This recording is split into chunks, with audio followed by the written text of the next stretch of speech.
a don Eduardo y a Juan Ignacio. Don Juan Ignacio. Secretario de Estado, gracias también por su presentación, que ha estado tocando distintos temas. Como nos ha pasado en algunas ocasiones, cuando han venido consejeros que tocan estas competencias, siempre solíamos dejar el tema de la vivienda al final y no nos daba tiempo. Entonces, he cambiado el orden y vamos a empezar por vivienda para dejar el tema cerrado en primer lugar, ¿no? Bueno, el Gobierno aseguró ¿no? hace unos días, hace unas semanas, ¿no? que cumpliría ese pacto que tenía con Podemos para limitar el precio del alquiler, ¿no? Que es un tema polémico. Ustedes tenían previsto, sacaron en diciembre, ¿no? el decreto de medidas urgentes en materia de vivienda de alquiler, que intentaba paliar la situación, ¿no? Que se daba en el mercado y sobre todo en grandes ciudades, ¿no? Ampliando los plazos de prórroga de los contratos, las prórrogas tácitas, limitando las cuantías de los alquileres a un máximo de 2 meses. Pero claro, cuando llegamos al tema de fijar los precios como les pedía Podemos, era una petición de Podemos en el acuerdo que tenían con ellos, claro, uno intenta ver cómo se puede hacer eso y cómo se puede articular y es difícil encontrar la forma, ¿no? Entonces, ¿de qué forma se puede llegar a eso, a esa limitación que se le pide a su socio de gobierno para decir, bueno, este es el máximo que tienen los alquileres y cómo se lleva a cabo? Bueno, gracias por la pregunta y la reflexión. Bueno, nosotros que sí que planteamos un Real Decreto Ley de urgencia en materia de vivienda, donde buscaba ese equilibrio entre demandante y oferente. Desgraciadamente, pues creo que los extremos se tocan y votaron en contra del Real Decreto Ley y se tumbó, insisto, muy equilibrado. Yo he leído de todo en relación, o sea, mucho, quiero decir, en relación a ese Real Decreto Ley que no vio la luz finalmente, que no se aprobó, quiero decir, que no se convalidó en el Congreso de los Diputados. Y yo creo que, por lo que leí de un lado y de otro, fue un Real Decreto Ley muy equilibrado, pero desgraciadamente no vio su luz. Nosotros lo que creemos es que hay que incrementar la oferta. Esta es la clave de Bóveda. Este es el primer punto: incrementar la oferta en general y en particular de vivienda social y asequible. En segundo lugar, pensamos que es bueno que efectivamente se regule unos índices de precios de alquiler. En España no existen y es fundamental que para poder conocer la realidad existan y se regulen los índices de precios en alquiler. Es importante que se regule también cómo determinar una zona tensionada. Estamos hablando de situaciones que se pueden producir sobre todo en las grandes aglomeraciones urbanas, y el aspecto del control de precios, si se tiene que producir, se debería producir en los ámbitos local y autonómico, porque es estas administraciones quienes mejor conocen los mercados de vivienda, porque no hay solo un mercado de la vivienda, hay muchos mercados de la vivienda. Y este es nuestro planteamiento en relación a la pregunta que usted me hacía. Primero, oferta. Después es necesario que existan índices de precios de alquiler, definir cómo construirlos, definir esas zonas tensionadas, pero son las administraciones locales y autonómicas quienes mejor conocen sus mercados para que puedan regular en relación a los controles de precios de alquiler. Bien, cambiando de tema, entrando en la cuestión de las VTCs, es una pregunta muy concreta, ¿no? Usted lo está viviendo porque es el tema de estos días, ¿verdad? Y creo que tienen reuniones con las comunidades autónomas, ¿no? Para ver cómo se puede armonizar de alguna forma, ¿no? A nivel estatal, ¿no? La pregunta es si, en algunos casos, como ha pasado con el Gobierno de la Generalitat, que hay una regulación que obliga a contratar estas VTCs, vehículos de alquiler con el conductor, con una antelación mínima de 15 minutos, y esta medida en concreto lo que ha hecho ha sido, en principio, expulsar a las 2 principales empresas, que son Uber y Cabify, que han dicho que van a dejar de operar en Barcelona. Entonces, claro, hay una paradoja evidente, ¿no? Porque Barcelona, que es una de las vanguardias tecnológicas, dentro de breves días pues tendremos un congreso tecnológico de los más importantes del mundo, ¿no? El Mobile World Congress, donde vienen casi 100.000 personas, y a lo mejor pues el año que viene nos encontramos con que vienen estos viajeros que muchos están acostumbrados a utilizar estas plataformas y por un mal entendimiento del mercado o el motivo que sea, o querer hiperregular lo que sea, pues estos dos operadores dejan de existir. Es una paradoja, ¿no? Si me lo permite, ¿no? el comentario, ¿no? ¿Cuál es su valoración sobre esto? Bueno, yo le voy a contar, no voy a contar ninguna novedad, solamente le voy a decir cómo lo vemos nosotros en el Ministerio y por qué hemos regulado como hemos regulado. Es decir, nosotros lo que pensamos, pero no solamente nosotros, todos los países desarrollados del mundo, lo que pensamos es que los objetivos medioambientales de una ciudad, los objetivos de congestión de una ciudad, no los fija el Ministerio de Fomento de ese país, los fija la ciudad. Por consiguiente, la ciudad es la que tiene que regular cuántos, cómo, de qué manera. Por ejemplo, en Nueva York, pues se está, digamos, limitando el número de VTCs, y hay un pleito importante en el caso de Nueva York recientemente, porque efectivamente hay unos problemas medioambientales que se han sobrepasado. Yo creo que tenemos que acostumbrarnos a que efectivamente el principio de subsidiariedad es el principio que funciona y que las políticas más cercanas al ciudadano tienen que ser gestionadas por las autoridades más cercanas al ciudadano. Y ese es el planteamiento de futuro. Y el Real Decreto Ley que aprobó el Congreso de los Diputados, a propuesta del Gobierno, es de futuro, es un cambio también de modelo, es un cambio de mentalidad, es un cambio de filosofía, que creemos que se va a imponer como se ha impuesto en el resto del mundo y en Europa. Muy bien, volvemos a cambiar de tema y hay dos preguntas sobre una cuestión que usted ha estado explicando, ¿no? Sobre el tema de la movilidad ferroviaria y esa inversión de 5.700 millones. Y hay dos periodistas que le preguntaron, bueno, ¿cuánto lleva el citado? Creo que lo ha comentado ahora, ¿verdad? Y luego la gran pregunta es si va a dar tiempo antes de las elecciones a que estos contratos sean licitados del todo. Bueno, el dato de lo que hemos hecho está público, es público, lo acabo de plantear en mi exposición y efectivamente sí que se va a realizar esa inversión. Aquí está el presidente de Renfe acompañándonos y tiene un calendario fijado antes de que el presidente del Gobierno fijara, valga la redundancia, el día de las elecciones, y ese calendario pues se está cumpliendo, se va a cumplir y es perfectamente compatible con la celebración de las elecciones. Muy bien. Otro tema, hay varias preguntas sobre el tema de las autopistas de peaje y es, bueno, el Ministerio de Fomento, como usted sabe, ha agregado la responsabilidad patrimonial de la quiebra de las autopistas radiales. ¿Cuál es su valoración de este caso? Y si se han reducido los peajes en estas... A ver, le encuentro la pregunta. ¿Cómo está funcionando la rebaja de los peajes en estas autopistas quebradas? Y luego una pregunta en concreto de cuándo se aplicará en la AP41. Eso lo pregunta una periodista también de TF.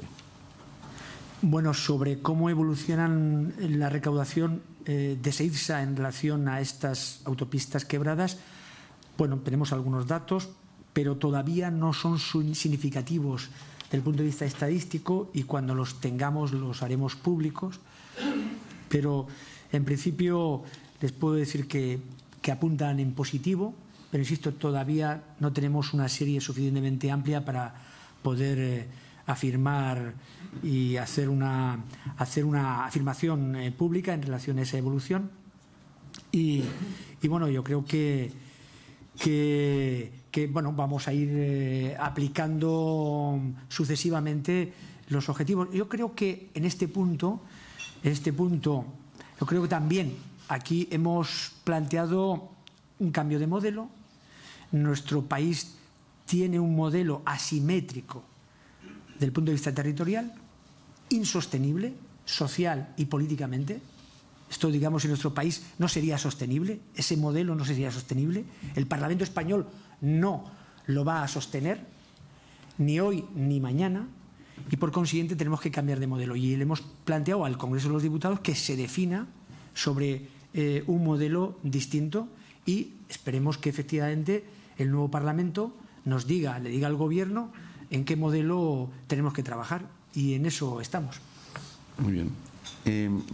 Una pregunta relacionada. El ministro Ábalos al principio de su mandato, y bueno, en varias ocasiones dejó caer, ¿no?, sobre la red viaria de alta capacidad, ¿no?, que tiene miles de kilómetros y que, bueno, se podrían explorar fórmulas de pago por uso. En alguna entrevista, ¿no?, también mencionaba, ¿no?, pues como ocurre, ¿no?, con otros países como Francia y Portugal, que todos conocemos cuando viajamos por allí. ¿Y usted cree que esto tiene recorrido, esta fórmula de pago por uso? ¿Cuál es su opinión? Bueno, le acabo de decir anteriormente que va a depender del Parlamento y lo que decida el Parlamento. Vale. Hay varias preguntas sobre la operación Chamartín. La primera es: ¿qué grado de avance podría alcanzar la operación antes de los procesos electorales que tendrán lugar en España en abril y mayo? Otra pregunta sobre este tema: se acaba de conocer el contrato de adjudicación de la operación Chamartín, que se firmó en el 94, y las modificaciones que ha tenido hasta la última renovación del contrato. ¿Cree usted que con este contrato Adif y el Distrito Castellana Norte van a ser capaces de terminar la operación satisfaciendo las exigencias del Ayuntamiento de Madrid y las expectativas de los vecinos?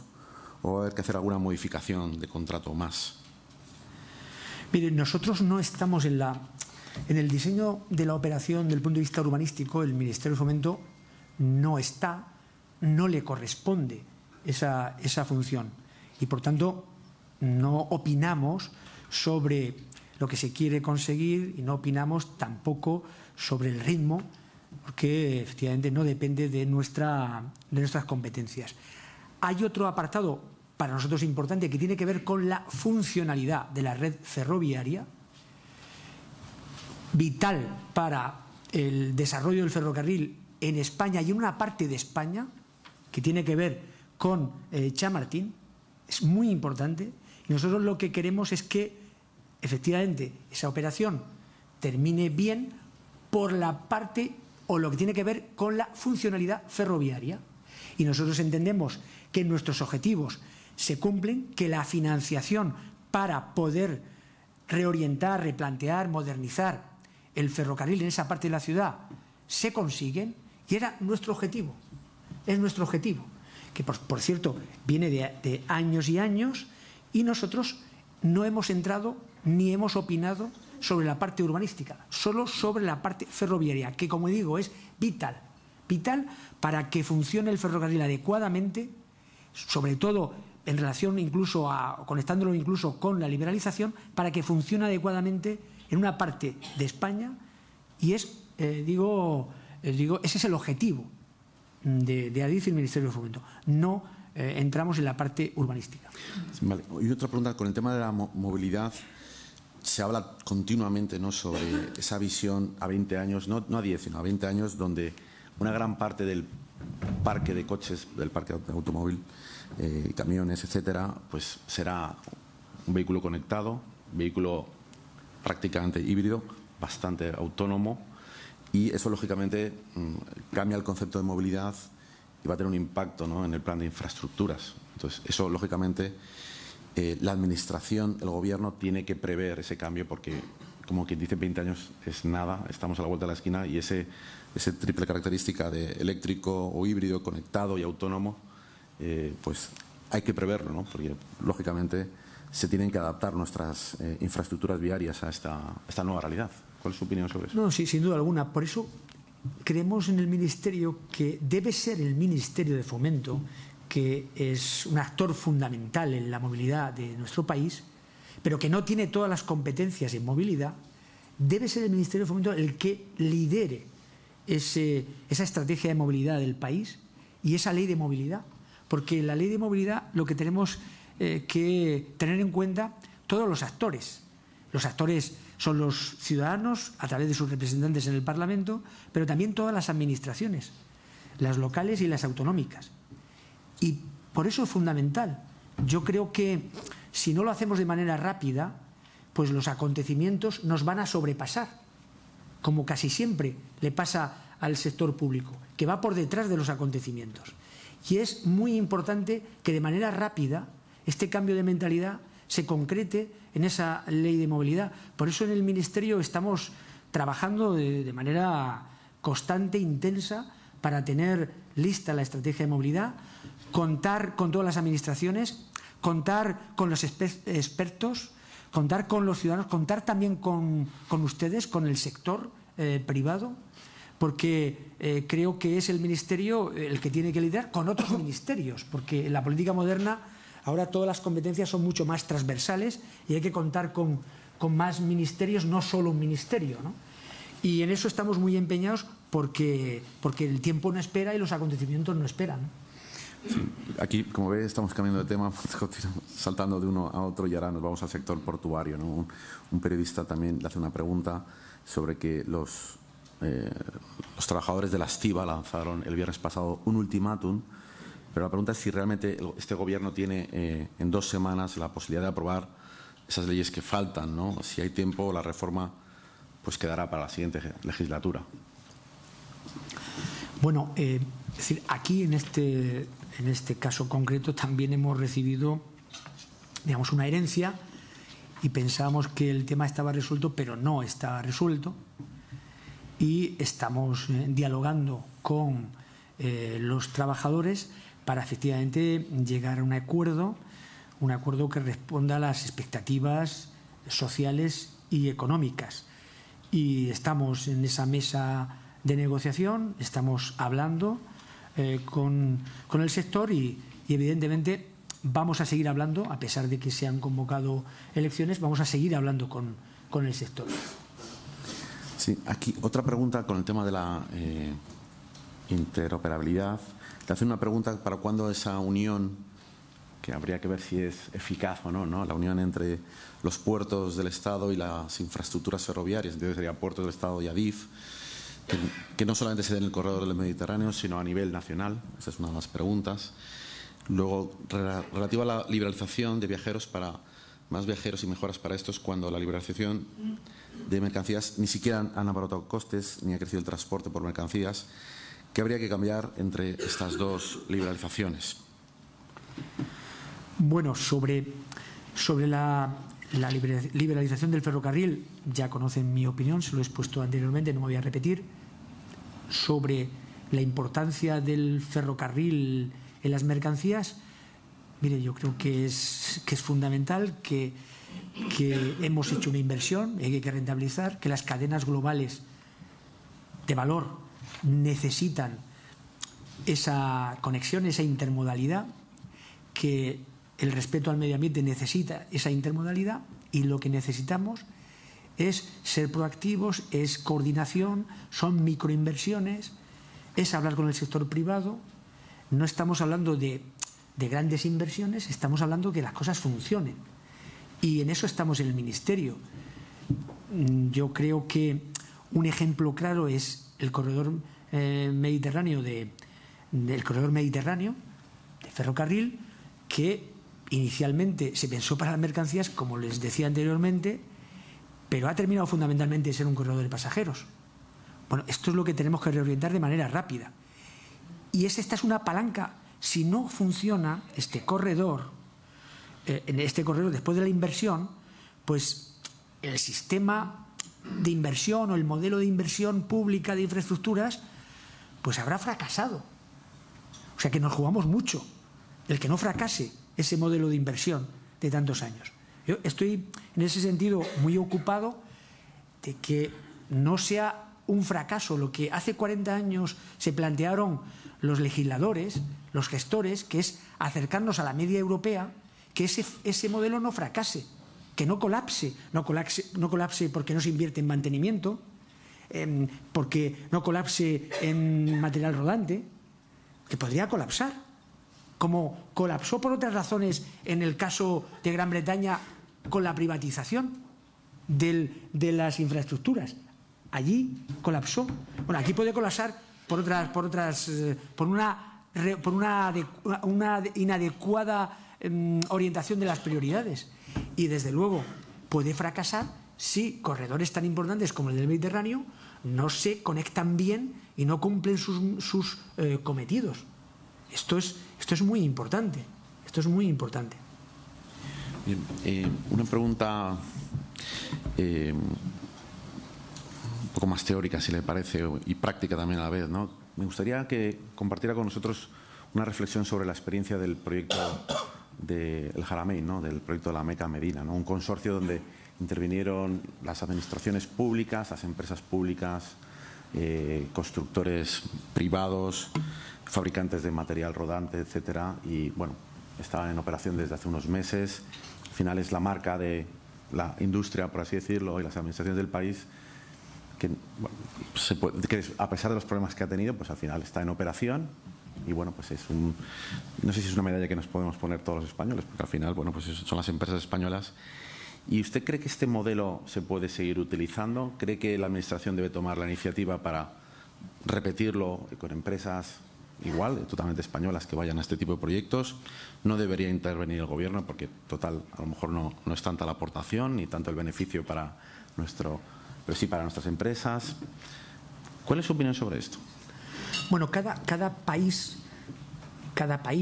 sobre todo países, bueno, que, en fin, que están lejos de nuestra modo de entender, bueno, las infraestructuras, cada país probablemente tiene un modelo distinto.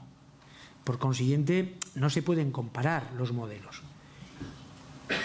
Sobre este proyecto en concreto, yo creo que hay elementos muy positivos a destacar. ¿Qué tiene que hacer el Gobierno? ¿Qué tiene que hacer el Gobierno? El Gobierno, yo creo que tiene que acompañar a la industria española de infraestructuras en el exterior. Tiene que acompañar a esta industria en la internacionalización. Creo que es una industria muy potente, muy competitiva, y dado que como consecuencia de las inversiones en estos últimos 40 años en nuestro país se ha desarrollado esa industria pública y privada, el Gobierno, y es lo que está haciendo el ministro de Fomento, allá donde va, lo que está haciendo el Gobierno, lo que tenemos que hacer es acompañar al sector privado y al sector público para que se internacionalice. Allí donde va lo está haciendo bien el sector público y el sector privado, y eso es lo que tenemos que seguir haciendo desde mi punto de vista. Relacionado con este tema, pero en otro ámbito, sobre este proyecto que existe en Madrid, en la Comunidad de Madrid y en Castilla-La Mancha, de hacer un nuevo aeropuerto, ¿verdad? Ampliando el actual aeródromo de Casarrubios, el Álamo, ¿no? Entre Madrid y Toledo, ¿no? Quería saber su valoración, porque claro, Fomento quiere lógicamente ampliar Barajas porque lógicamente el tráfico que se prevé en los próximos años es grande. Esta es una iniciativa del sector privado, va a ser un aeropuerto privado si finalmente se lleva a cabo de esta forma. Bueno, ¿cuál es su opinión sobre esto? ¿Cómo cree en la estructura de nuestro plan de infraestructura nacional? ¿Cómo encaja esta iniciativa dentro de este armazón de estructuras que dependen del Estado? Bueno, ya conoce que nosotros creemos en la inversión privada, en la colaboración público-privada. En este caso concreto, más que una opinión política del Ministerio, el Ministerio aquí lo que quiere es que haya una opinión técnica al respecto. Nosotros creemos en esa colaboración público-privada, creemos en la inversión privada, lo hemos demostrado cuando hemos gobernado, ahora en el Gobierno, pero más que una opinión política, creo que tenemos que tener, en este caso concreto, una opinión técnica.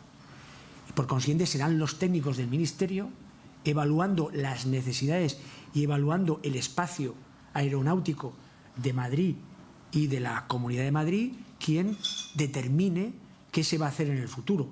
Insisto, aquí, más que una opinión política, lo que pensamos es que se tiene que imponer, como no podía ser de otra manera, la técnica.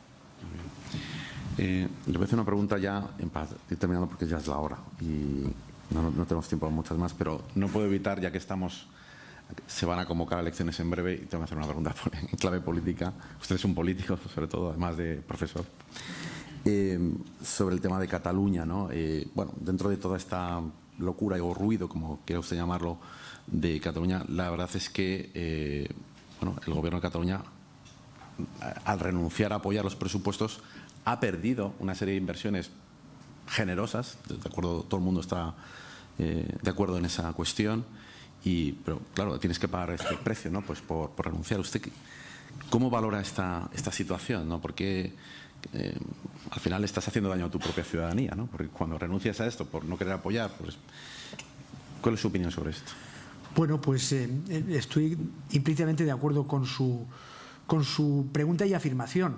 Yo creo que los independentistas están más pensando en su lógica política que en los ciudadanos de Cataluña, sinceramente, porque hay una inversión importante para Cataluña en ese proyecto de presupuestos y esa inversión tiene mucho que ver, fíjese, con las cercanías.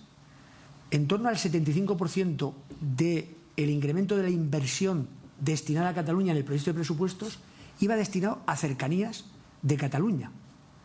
Luego, yo creo que están pensando más en su lógica de cuanto peor, mejor, pero no están pensando en los ciudadanos.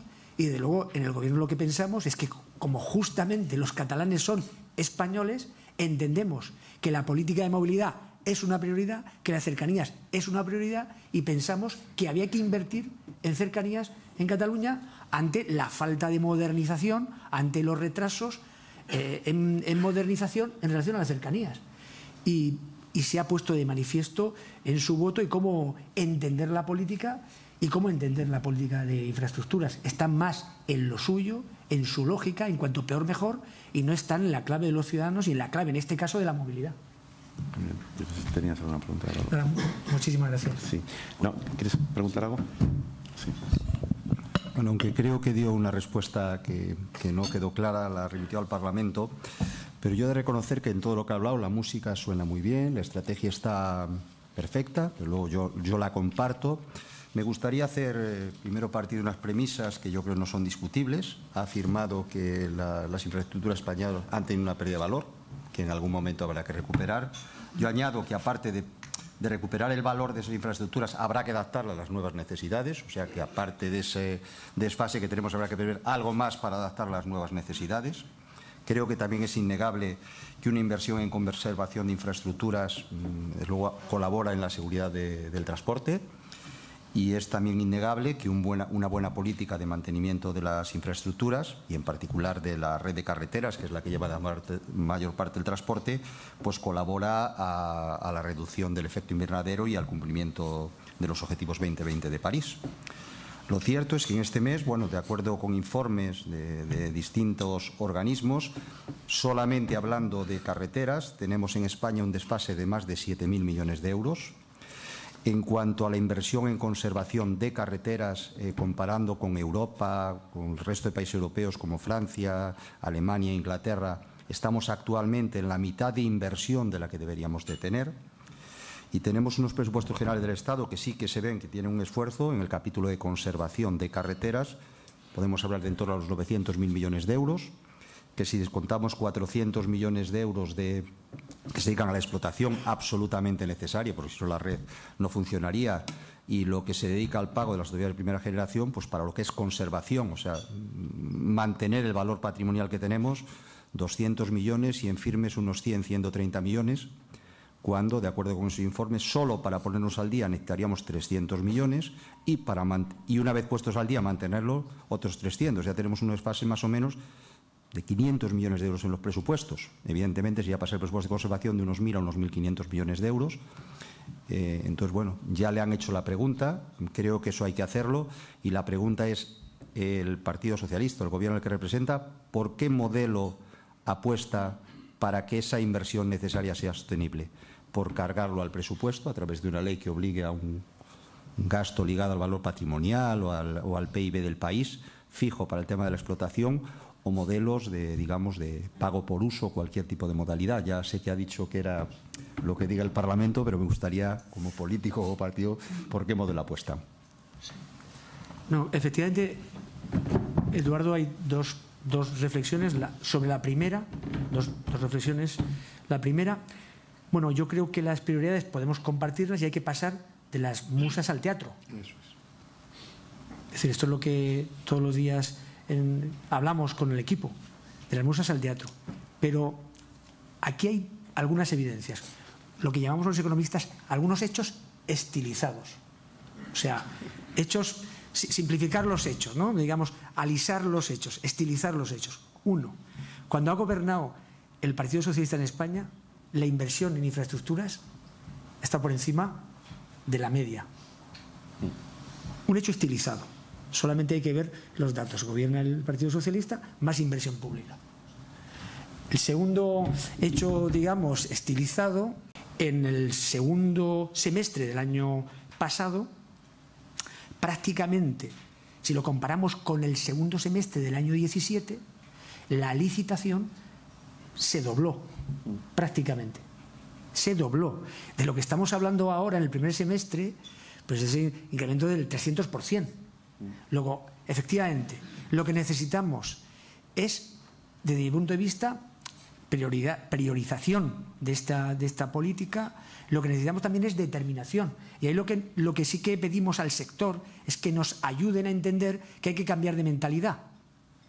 Y nos viene muy bien que efectivamente se hable más de movilidad y que esa mentalidad llegue a todos sitios. Y necesitamos de su trabajo y de su reflexión para que esto, en fin, se pueda producir, porque al final gestionar el Ministerio de Fomento tiene sus dificultades. Es que todo el mundo quiere para su tierra, porque todo es importante para su tierra, porque hay una plataforma de defensa de todo en cada ciudad. Pero, evidentemente, hay que poner luces largas en lo que hacemos. Y entonces necesitamos al sector en esa pedagogía. Y hay que tener, por tanto, determinación en lo que queremos hacer. Es muy importante que en el Ministerio de Fomento haya determinación en sus prioridades. Bueno, nosotros apuntamos prioridades y apuntamos determinación. Sobre la segunda cuestión que me ha planteado directamente, yo también directamente le digo que no voy a entrar. Directamente. Lo tenía que intentar. Sí, bueno. Yo voy a plantearte, Pedro, una pregunta un poquito más sencilla o menos larga de responder. Nos has hablado de esa movilidad sostenible, ¿no? Y de, por tanto, esa ley de movilidad que queréis proponer al Parlamento. Pecaría de ingenuo si digo que ahora en campaña electoral va a ser fácil poner a todos los implicados de acuerdo, porque es verdad que hablar de movilidad sostenible casi a cualquier partido político le tiene que interesar. Creo que es el futuro y es el reto que afrontamos, como decías. No hay duda de que por la parte empresarial vais a encontrar todo el apoyo. Hoy aquí tienes una buena muestra de todo el sector, de operadores, de constructores. Bueno, tienes, yo creo que todas las partes implicadas por la parte social. En la parte política no auguro que sea sencillo llegar a ese acuerdo. ¿Qué calendario ves tú para plantear esa ley de movilidad en el Parlamento o a través de...? Yo, Juan Ignacio, sin embargo, soy optimista.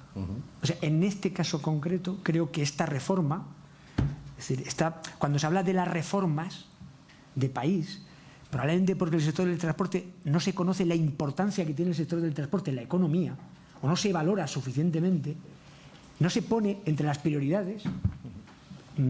Cuando se habla en los debates públicos no se habla de esta reforma, pero es fundamental. Desde luego el gobierno en sus objetivos de país lo ha planteado, ha añadido esta estrategia de cambio sostenible, esta estrategia de movilidad sostenible.